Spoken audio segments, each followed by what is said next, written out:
It's been a delight being here this evening. I really mean that. I was a little bit nervous when I came in, but I've settled down a bit, and I'm sure you may have noticed. I've gotten into it. It's a new experience. You know, one thing that I didn't mention in my opening remarks, and I think it's a testament to my age. You ready for this? In 1971, I was a newly minted certified public accountant in the state of Maryland. And guess what was my first audit? Down Bel Air. That's exactly right. That's been a lot of years ago. A lot of years ago. And the town has changed radically since then. For the better. I just want to say we love, not just me, but my wife Lois and I love living here. You know, we walk into town from where we live, we eat, we have a cocktail, we walk back. It's just delightful. Things are popping all the time in the town. New stuff's happening all the time, but I think we have to maintain our vision for the town, and we've got to be progressive. We've got to keep the town on the forward moving edge so that it doesn't fall behind too far. Not at all. No, it shouldn't fall behind at all. If we want to be an attraction here, and I think most good people would want that. I really do. So I'm going to stop there. I could go on, but I won't. I just thank you for coming. I appreciate I appreciate you listening to me and everybody else up here, and I hope we've been some benefit to you. Thank you. I think that we're taking the right position in Bel Air when we're turning brown to green. And we're doing that. If you have been on Gordon Street lately, you have seen that the old elementary school, the building's already there, it's brown, but someone is turning it into green. And look across the street. My good friend Bill and Lois Kelly have taken two of the most prominent properties. One where I used to go in and see old Doc Hopkins. And he used to take care of us for $2 a visit. Those times are gone, folks. I'm sorry, but they're gone. How do I view Bel Air? My family has had a love affair with the town of Bel Air for 89 years. It produced one outstanding biology teacher, didn't it, Lois? You and I both had her. One police officer of 37 years, 26 as chief. A career Army officer, full colonel, 31 years, successful small business owner, and a 3-term councilman. One John Carroll graduate, a BS from Towson, an MBA from University of Baltimore, a JD from Widener, and a professional project manager certification through the University of Pennsylvania. Plus, he was appointed Deputy Insurance Commissioner. The next generation is starting preparation now for medical school.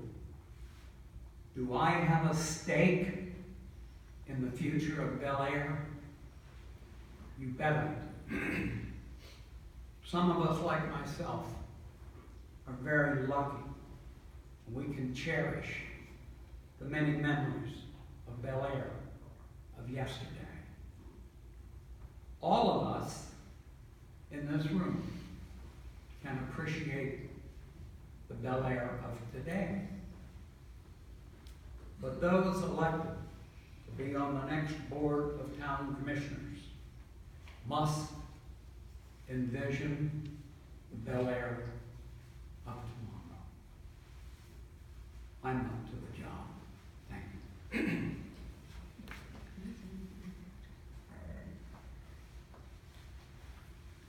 Well, as I started out saying at the beginning of the night, I've been here for 30 years. And will I be here in 30 more years? Probably not. Maybe 20, 15 if I'm lucky. But what I will promise you is that if elected over the next 4 years, I will do my best to serve this town that I've come to love over those past 30 years. I've got the spare time in my life to dedicate to basically what I've heard some other commissioners say is a second full-time job. I think one of the current commissioners is giving it up because he needs to spend time with his family, with his kids.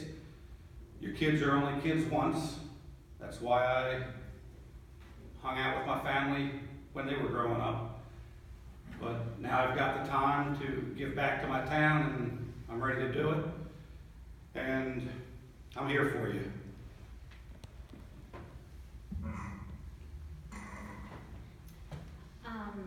I am a firm believer, as Michael said, in giving back where you can. And I would like to do that for our town as a town commissioner. I would like to work with the town administrator and town police in finding ways to improve the safety of our residents and visitors. And I would like to work with the Downtown Alliance and the Cultural Arts Committee in promoting our community facilities such as the Armory, Rockfield, the various parks within town, for events as well as for our local merchants.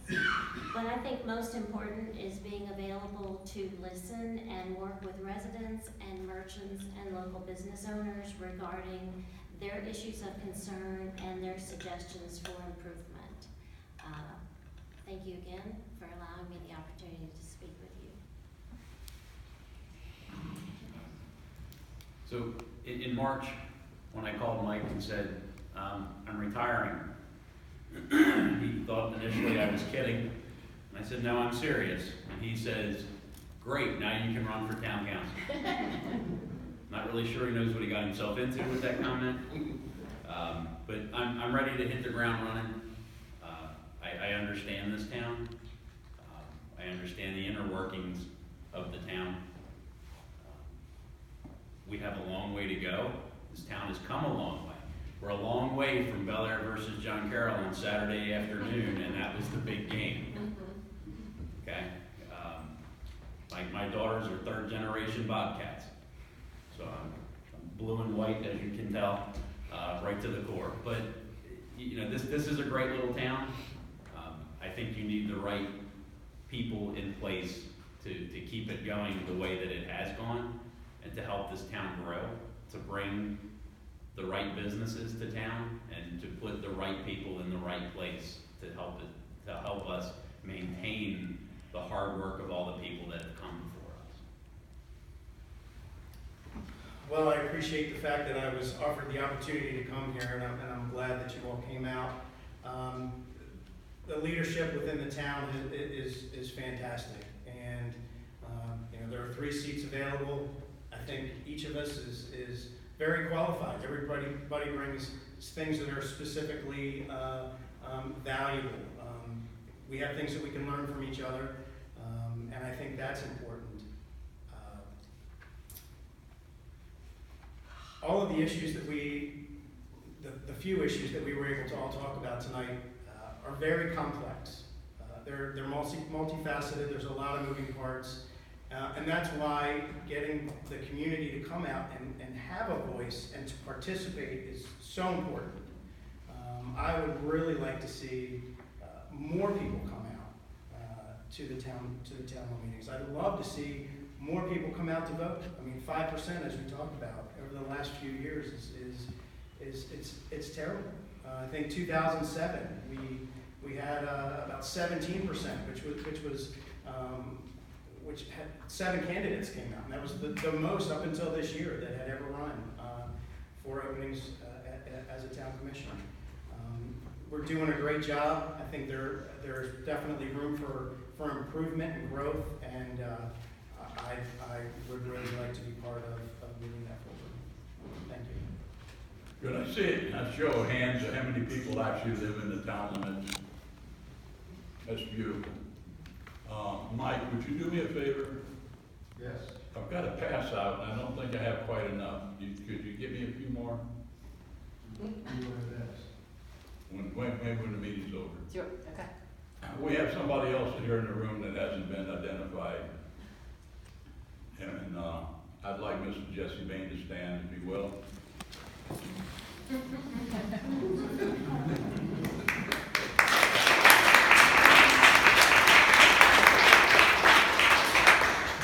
Jesse is the main reason that we haven't had tax increase, by the way. He really does do a wonderful job in this town.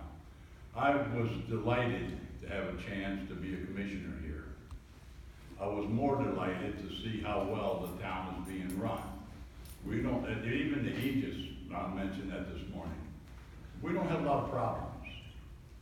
We have a few things that we need to do that we've been working on, such as the police station. We've been working on that now for about 4 years. We're not starting from scratch. There are a lot of things we've already made decisions on, and there's more to come. The group here that gets elected, one of their main jobs will be to elect a mayor. We're losing one of the finest mayors we could possibly hope for, and Susan, her dad. So her shoes are gonna be very, very difficult for anybody to replace. But the 3 people that come from this group are gonna have a deciding factor on who that mayor's gonna be. And it's gonna have to be somebody that can make all of the meetings, somebody that has the leadership ability and the skills to work with the other people, somebody that puts the job of mayor first in their life, because a lot of times we have children and other things to do, and it can't be number one. But the mayor's gonna come probably out of the 3 people that are elected here. And if I'm re-elected, I will not be the mayor, I can assure you that. I don't have the skills or the ability to be, I like being a commissioner. But 2 of the people, of the other people that are elected, they're gonna determine who our next mayor is gonna be. We have a great staff here. We have Mike Krantz. Mike, if you'll stand up.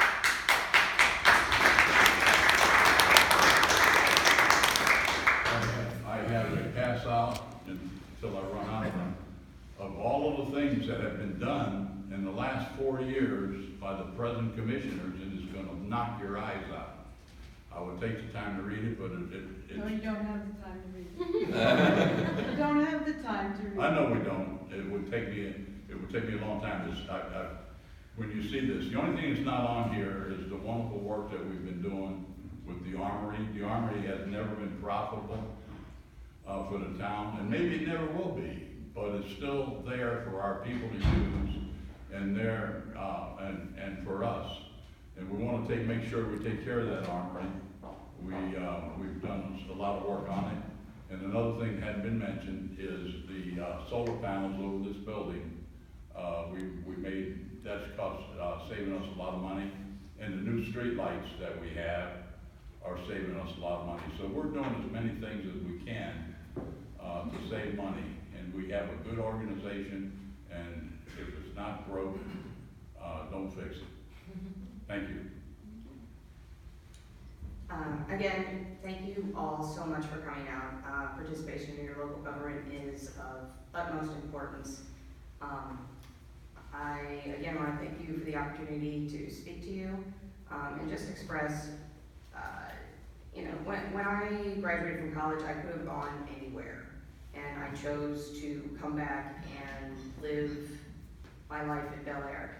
And I love the downtown area. I love what the town has become.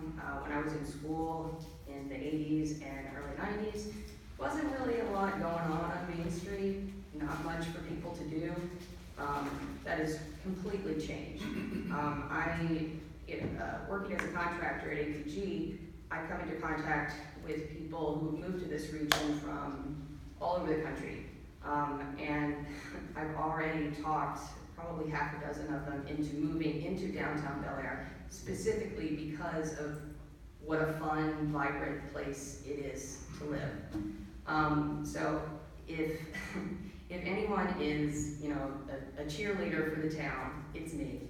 I plan to live here for the rest of my life. This is where I belong. It's where my heart is. Thank you so much.